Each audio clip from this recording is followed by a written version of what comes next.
Hello and welcome back. In this reading, Albion tries to rouse himself from sleep, but he simply can't. As a giant, he stretches his huge arms and legs all over Britain, even reaching as far as the coast of Ireland. Legions is an old name for Caerleon in Newport in Wales. It used to be an old Roman fortress for the legions. Blake remarks that Milton's thoughts are operating through the cosmos, disturbing the thoughts of Urizen.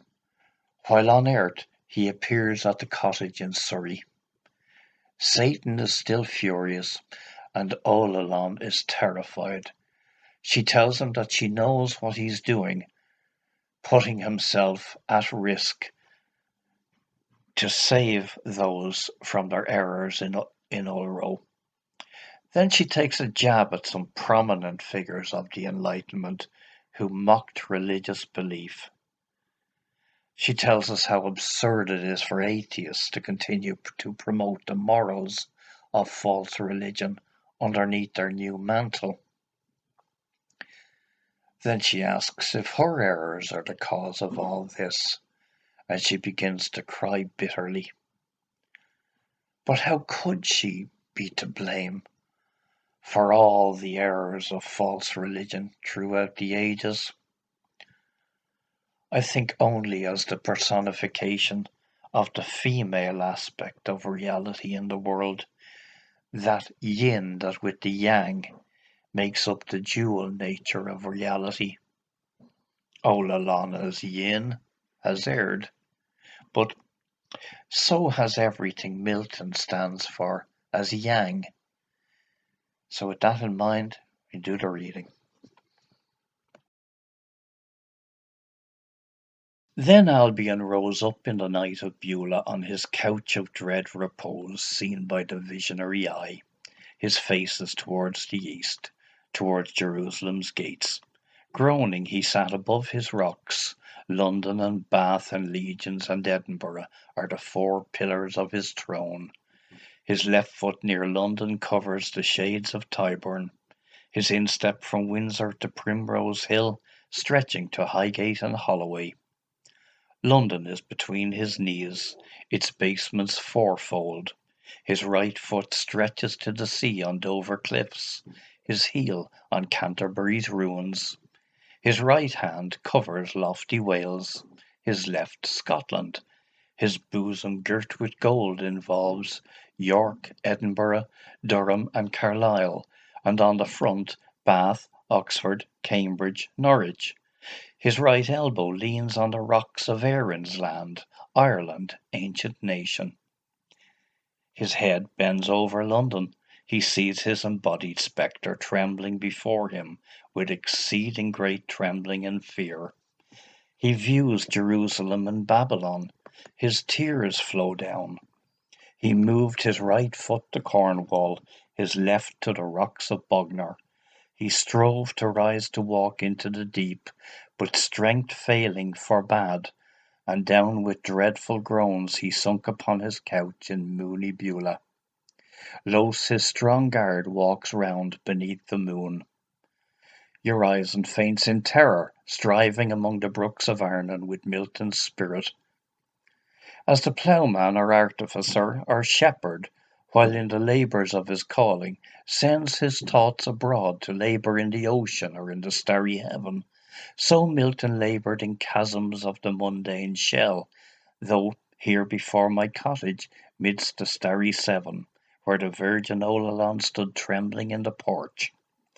Loud Satan thundered on the stormy sea, circling Albion's cliffs, in which the fourfold world resides, though seen in fallacy outside, a fallacy of Satan's churches.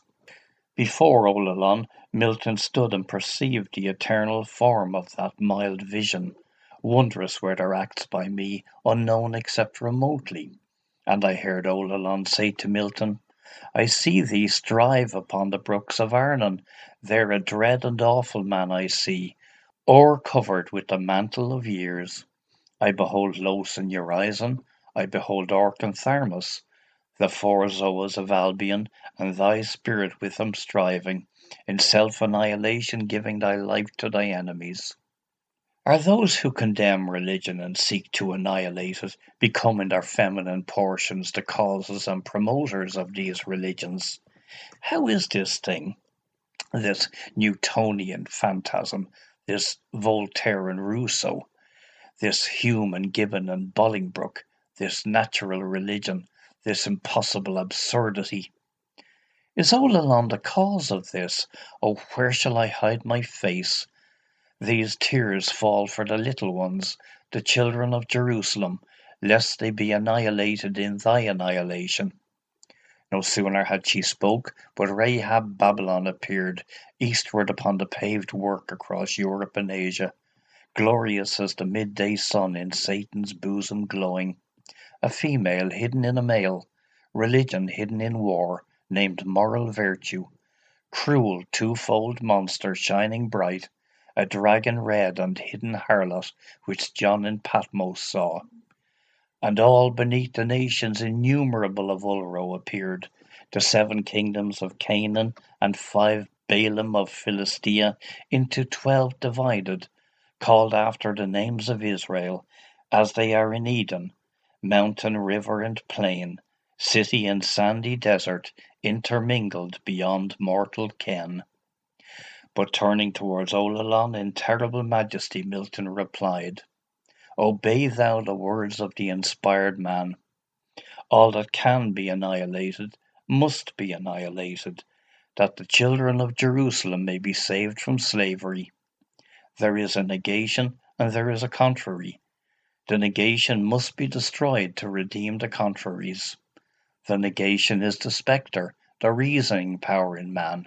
This is a false body, an incrustation over my immortal spirit, a selfhood which must be put off and annihilated away, to cleanse the face of my spirit by self-examination, to bathe in the waters of life, to wash off the not human. I come in self-annihilation and the grandeur of inspiration, to cast off rational demonstration by faith in the Saviour, to cast off the rotten rags of memory by inspiration, to cast off Bacon, Locke, and Newton from Albion's covering, to take off his filthy garments and clothe him with imagination, to cast aside from poetry all that is not inspiration, that it no longer shall dare to mock with the aspersion of madness, cast on the inspired by the tame high finisher of paltry blots, indefinite or paltry rhymes, or paltry harmonies, who creep into state government like a caterpillar to destroy, to cast off the idiot questioner who is always questioning but never capable of answering, who sits with a sly grin, silent plotting when to question like a thief in a cave, who publishes doubt and calls it knowledge, whose science is despair, whose pretence to knowledge is envy, whose whole science is to destroy the wisdom of ages, to gratify ravenous envy, that rages around him like a wolf, day and night without rest. At the mention of Jerusalem, Rahab turns up. She's the dragon that was seen by the writer of the book of Revelation when he was on the island of Patmos in the Aegean Sea. The 5 Baals of the Philistines is Blake's way of saying all the false gods of Philistia. Most likely, it comes from a verse in the book of Samuel that I'll link to below. And keep in mind that Baal means Lord. The 7 tribes of Canaan are listed in Deuteronomy, so I link to that too. The 7 tribes and 5 lords then make up earthly Israel, a poor reflection of spiritual Israel in Eden. Contraries are opposites, and negations are refutations of assertions. In the marriage of heaven and hell, Blake tells us that we must have these contraries, are opposites, and we must learn to accept them. We must also entertain opposite opinions. Negations are dismissals of assertions in the proud notion that they know it all already and have made their choice. He gives what we might call today his mission statement, finishing with a word for the cynics who play with belief for self-advancement like life was a game. That's it for now. Thank you for listening. Bye bye.